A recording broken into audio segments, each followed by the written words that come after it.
Last time, we met the Atari Force. Commander Martin Champion, ex-Marine, war hero, straining at the bit. Dr. Lucas Orion, visionary, cat's cradle enthusiast, sees the face of God in a dimensional void.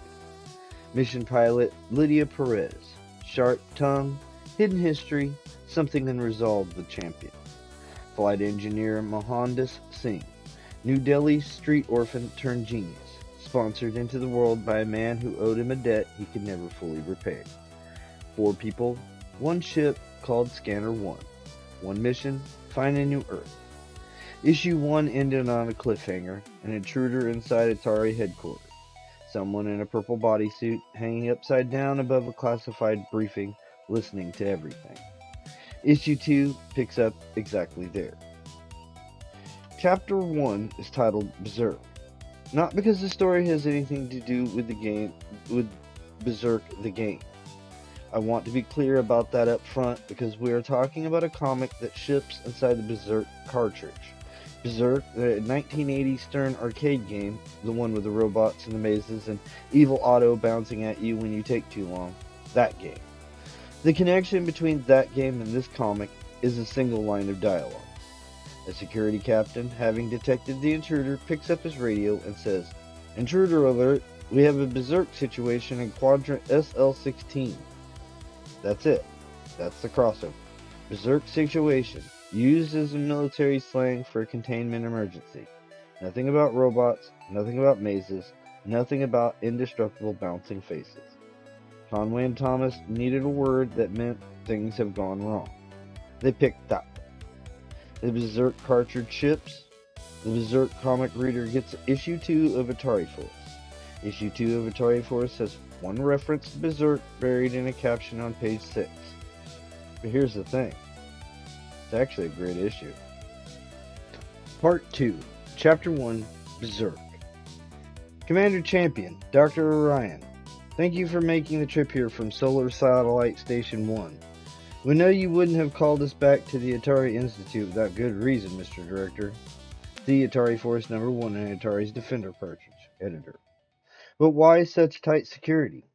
We have what we think are good reasons, Doctor. Project Multiverse is top secret. Ah, 'tis a rude awakening you're in for, Mr. Director. Sad to say, your dear security isn't quite so tight as you might think. And for the sake of our war-weary world, what revealed to you today must never leave this room. The year 2005 AD. The place? The North Cal headquarters of the Atari Technology and Research Institute in that part of North America that used to be known as California before the breakup. The situation? A world in crisis. For all your fine technology, all your radar and heat-sensitive sensors, the mere slip of a girl has managed to make her way into the very heart of your well-guarded Atari complex. Sure, and it's as I always say, any security system can be beaten. All it takes is time and a little ingenuity. Take this soundproof plastic glass dome now. It's supposed to have eavesdropper from hearing the secrets being whispered below, but with a portable stealth scan, your voices come through as clear as sunrise over Dublin Bay. Project Multiverse is the code name for an attempt to break the dimensional barrier that separates us from an infinity of alternate worlds. Alternate worlds? Worlds whose history diverges from our own, Commander. But isn't that just a fantasy? Pure science fiction? Please, Doctor, let the director explain, without any more interruptions. Security Base Station Sub-Level 7. Captain, I got a weird reading on the internal monitor. It could be another short circuit, but on the other hand, put it on the screen, technician. Let's see what you have. There. See, that blip indicates an unauthorized meat source in sub-level 16. Increase magnification. No doubt about it, sir. Someone, or something, is in the maintenance area above the sub-level 17 conference room. Great Scott! Intruder alert! We have a berserk situation in quadrant SL16. Local units respond immediately. Isolate and contain. Aye, aye, Captain. Unit 4 on spot and taking charge. That's the access hatch to the maintenance area, Ted. Let me take point, Sarge. Not a chance, youngster. I handled patrols like this during the war. One thing I learned, be very, very careful. Click. Excuse me, Mr. Director, but before you go any further, I think an introduction is in order. Lucas, Orion, and I are friends, and I know Assistant Director Perez from some years back. But you are asking yourself, who is this silly man playing with the cat's cradle while the director speaks of saving worlds? Yes, this is what you are thinking. Well, then, my name is Mohandas Singh. My presence here is as much a mystery to me as to you. The Mohandas Singh? That's right, Martin. The Mohandas Singh, co-inventor of the Macron chip, a computer chip, co-inventor of the Singh-Laszlo diffraction drive, and director of computer research here at the Institute for the last 3 years. Maybe now you're beginning to understand how important this project is? Of course, I wouldn't expect an ex-jock military man like yourself to... What on earth is that? Beep, beep, beep. Alarms of some kind. Red alert. Flashing lights? Red flashing lights? What's happening to Singh? It looks like he's going into a trance. Not a trance, but rather a reverie. An unwilling flashback of memory to a time 20 years before in the crowded streets of New Delhi, when a much younger Mohandas Singh lived the wild life of an urban orphan in the world's most desperate city. He was poor, he went hungry every day, or so it seemed. But in one area of his life he was rich. He had a friend, a fellow urchin who called himself Raj. Mohandas, wake up, a tourist. British Raj, too. Maybe worth a few coins if you beg right. What's this? What do you want, you little scamp? Please, sir, a few pence for food. Food, aye?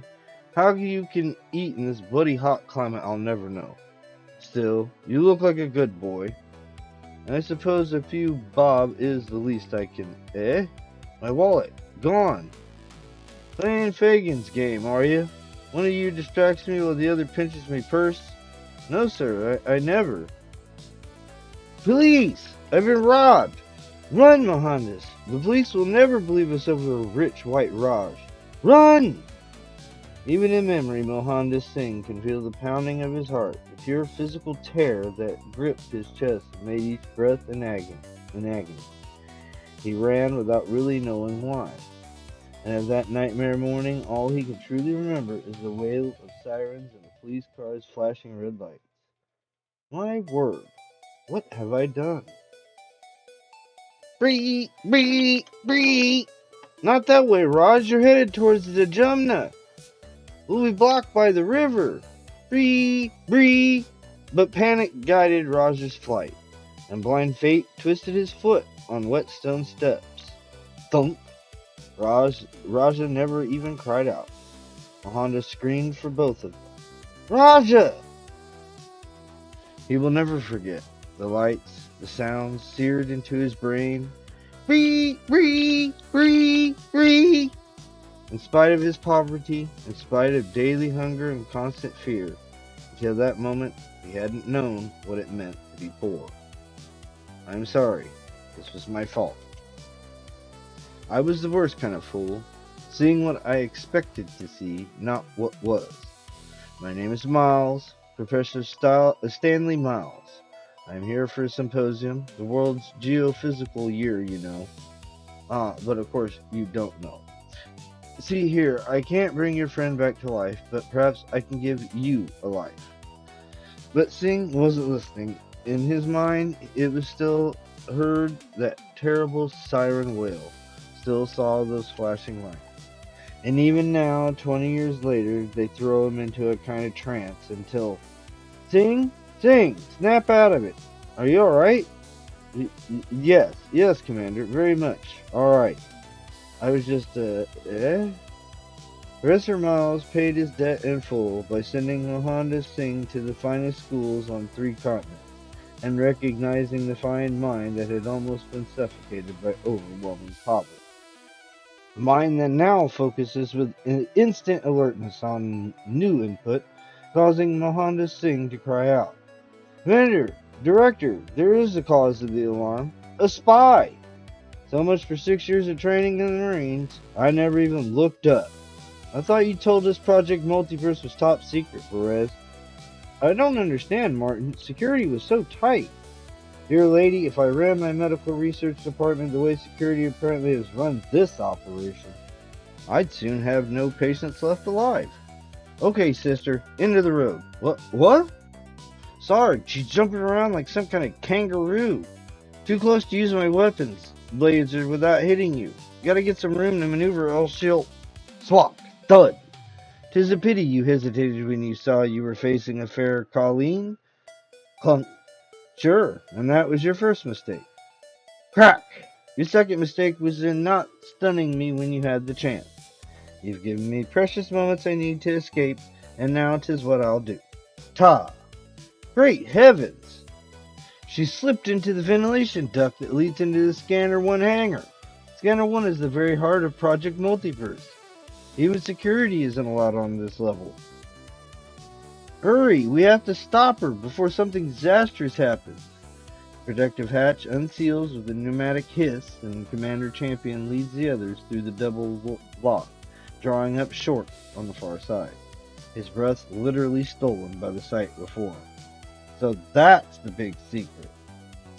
Chapter 2 is called Unmasked, and it delivers on 2 levels. The team pushes through to the Scanner 1 hangar and sees the ship for the first time. Commander Champion's immediate read, it's a spaceship. Perez, who has 17 seconds of patience for this kind of thing, tells him he's a blind idiot. How would a spaceship take off from inside a sealed room? The answer, which they learn at launch, is that Scanner 1 doesn't take off. It doesn't travel through space. It doesn't travel through time. It phases through dimensions. One moment it's in the hangar, next moment, gone. Which is both a great visual and a tidy solution to the logistics problem. Scanner 1 is a spaceship! Oh, Martin, don't be such a blind idiot. How can a spaceship take off from inside a sealed room?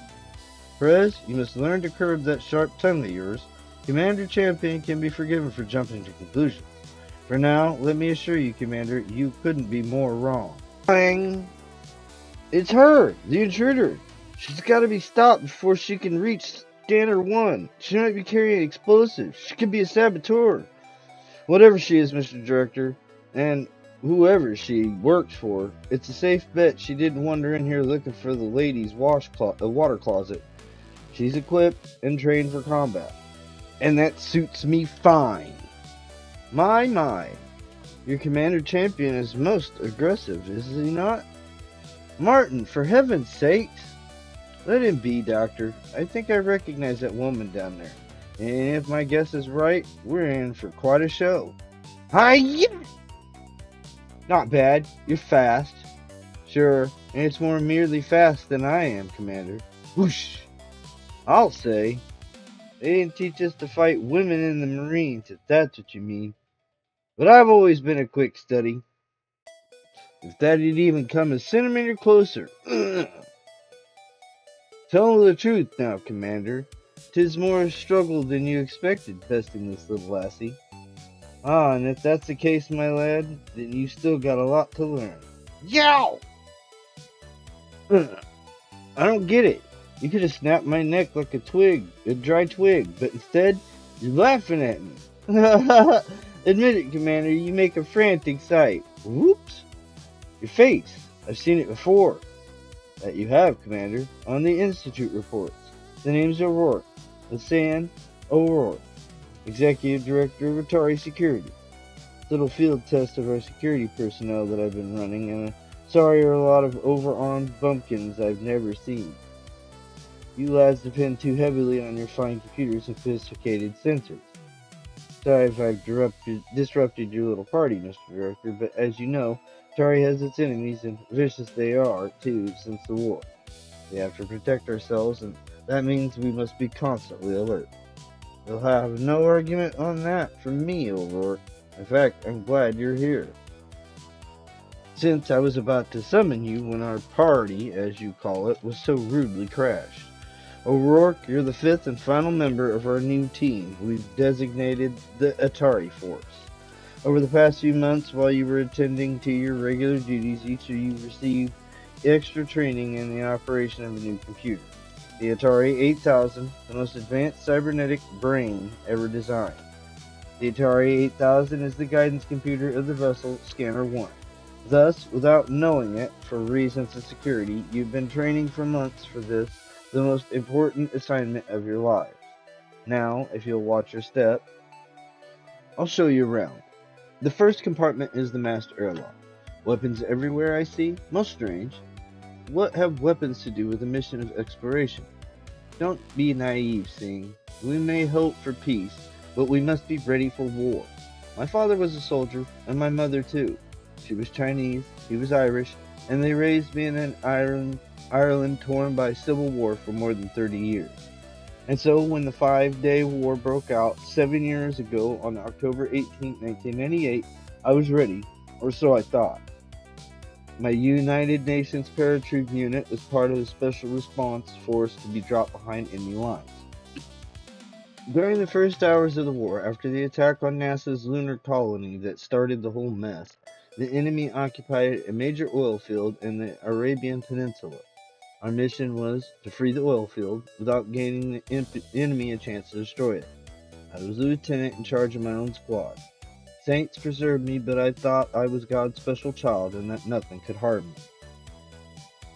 Chapter 3 is called Spoils of War, and it's the one that earns the issue its place. Our work tells Singh her story, the Arabian Peninsula, 1998, the 5-Day War. Her squad dropped behind enemy lines to free an oil field before the enemy could blow it. She sent her best friend, Sergeant Bertha Baker, to defuse the explosives while she led the main assault. The enemy hit her arm with a weapons laser. Arm went dead. She stayed conscious. Through the red haze, she saw a soldier running for the remote detonator. She tackled him. He hit it anyway. Bertha Baker and her team were still inside when the refinery went up. O'Rourke beat the enemy soldier until her own men dragged her away. She had believed she was God's special child. But she had forgotten, she tells Singh, that some of war's worst wounds are the wounds you never see. After the war, quit the army, joined the Atari. She is a pacifist. Singh, surprised, says so. She corrects him without hesitation. Being willing to defend yourself and being a pacifist are not mutually exclusive. Chapter 3, Spoils of War. I was almost right. That was one less anti-aircraft laser to be burning our lads like targets at a skeet shoot. Boom! When you hit the ground, take cover behind those tanks. We'll have 2 minutes to regroup and not a second more.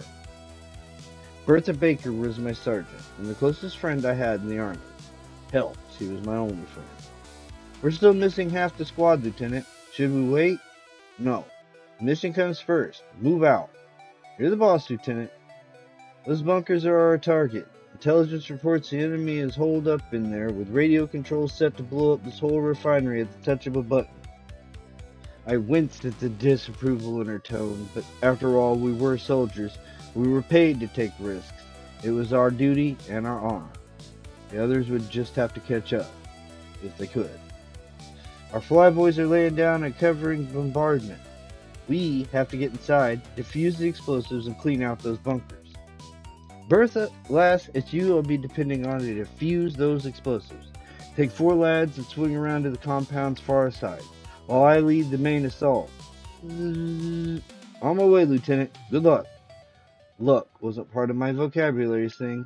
I figured we don't need luck with proper planning and execution. But we had luck. We did, and all of it was bad. Blast it! The controls on these explosive packs are more complicated than we expected. You need to fuse it, Sarge? Hell, yes, but it'll take time. Time. At least surprise was still on our side. Boom! Yeah! That's the way, lads. They weren't expecting a frontal assault. Hit 'em, and hit 'em hard, before they can... Ah! A weapons laser, fired at 20 feet, can cut through flesh like a hot knife through soft butter. My arm went dead, but somehow I remained conscious. And I saw one of the enemy running towards a master control panel through a gathering red haze. No! That's the remote control panel for explosives. Can't let you reach it! Bertha, other soldiers, still out there! Stop! Stop! Boom! Boom! Boom! Boom! That's when I learned the only important lesson of war, Singh. My arm. Not only does war claim your enemies, oh dear lord, click, boom! It also claims your friends. The explosions echoed like near thunder, but I didn't hear them.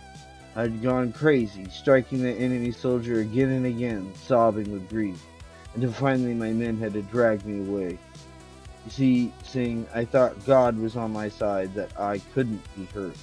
But I'd forgotten that some of war's worst wounds are the wounds you never see. Forgive me, Lisan, but under the circumstances, I am surprised you are not a pacifist. I am, Singh. After the war, I quit the army and joined Atari. Be willing to defend yourself and being a pacifist are not mutually exclusive. If you say so, Lisan, I fear Dr. Ryan might not agree. Gotta hand it to you brain boys, Mr. Director. You built some kind of ship. You say Atari scientists have labored 6 years on this project. All the while, we in security had never had an inkling of what you were up to. I'm impressed. You had to keep it a secret even from you, O'Rourke. The world may no longer have nations to conspire against one another, but Atari has its own enemies, chief among them the Co-op. Like Atari, the Co-op, a collection of government-owned multinational corporations, is seeking a solution to the world's most dire predicament. A hemispheric drought that has reduced the amount of arable land by almost 1 million acres over the past 7 years. Some believe this drought is a result of the war, a kind of greenhouse effect caused by a fallout from the death bombs unleashed by both sides. Fortunately, only 2 death bombs were exploded in those last hours before our enemy's government collapsed. Otherwise, we would not be standing here today. In any case, even though greatly reduced, the world's population is in danger of imminent starvation. Project Multiverse is an attempt to alleviate potential famine by locating inhabitable worlds among the infinity of alternate realities existing in other dimensions parallel to our own. Such worlds may be primitive jungles, futuristic paradises, or underwater wonderlands. Each will be unique with its own culture, its own history. Somewhere among those many possible worlds, you will find a planet much like our own Earth. An uninhabited world of fertile fields, green hills, blue seas, untouched by maiming war. When you find this world, return to us and we will begin colonization. There you have it, your mission in a nutshell. Now I must depart, and so must you. Farewell and Godspeed. The director, disappearing? He was never truly present, Commander Champion. What you saw was a hologram projected by me. Huh? And who are you? I am your Atari 8000 computer, Commander, at your service. The director and I thought this kind of introduction was best. Now I suggest you take your flight stations and prepare for departure. The lighted floor panels will lead you to the navigational section, the security command post, and the med lab. We'll begin with a short trip, just a few dimensions, as a warm-up. You understand. Is everyone comfortable? Security Officer O'Rourke? 'Tis all happening so fast, my head's been sent to spinning. But to answer your question, laddie, I'm as comfortable as a leprechaun with his own pot of gold. Excellent. And you, Flight Engineer Singh? I am breathless and awed, but such, after all, is the natural condition of man. Other than that, I too am quite comfortable. No need to ask how I'm doing, computer. My greatest desire is to help humanity recover from the madness of the war. This is like a dream come true. I take that as an affirmative, Dr. Commander Champion. Mission Pilot Perez, are you ready? I can't speak for my executive officer, computer, but I am straining at the bit. One point, though, don't we need some hangar doors up there? How do we get out? We don't need hangar doors, Commander, because we are not traveling through space, nor even through time.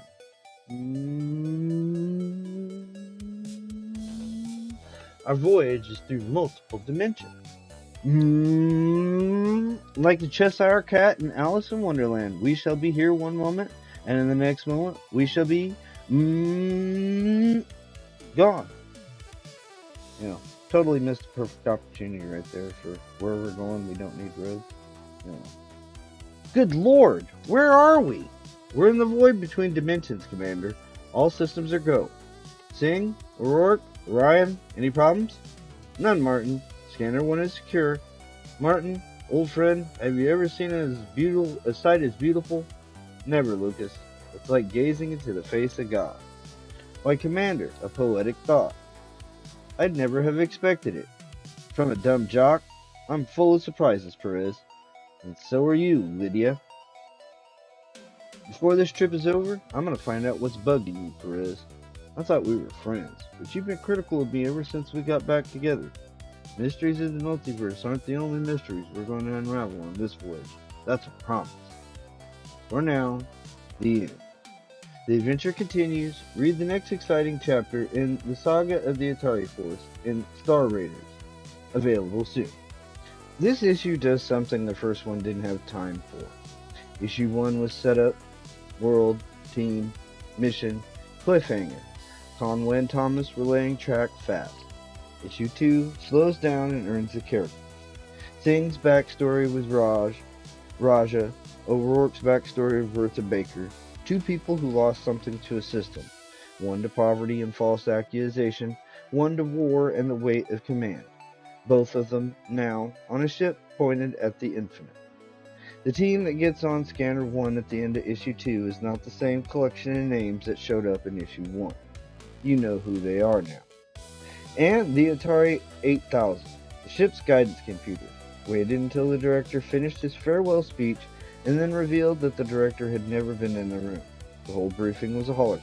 The computer ran it. Which means the Atari 8000 has been managing this team from the start. That is not a throwaway detail. Now the back page. Don't miss the further epic adventures of the crew of Scanner 1 and free bonus comics available only in specially marked cartridges for Atari's video computer system. Atari Force 3 in Star Raiders. Atari Force 4 in Phoenix. Both available soon. You just finished Issue 2. Scanner 1 is in the void between dimensions. The crew is intact. The mission is live. O'Rourke is pacifist and ready for war. Singh is breathless and awed, which is the natural condition of man. Champion made Perez a promise, and the only way to find out what happens next is to buy Star Raiders. $40 for a free comic.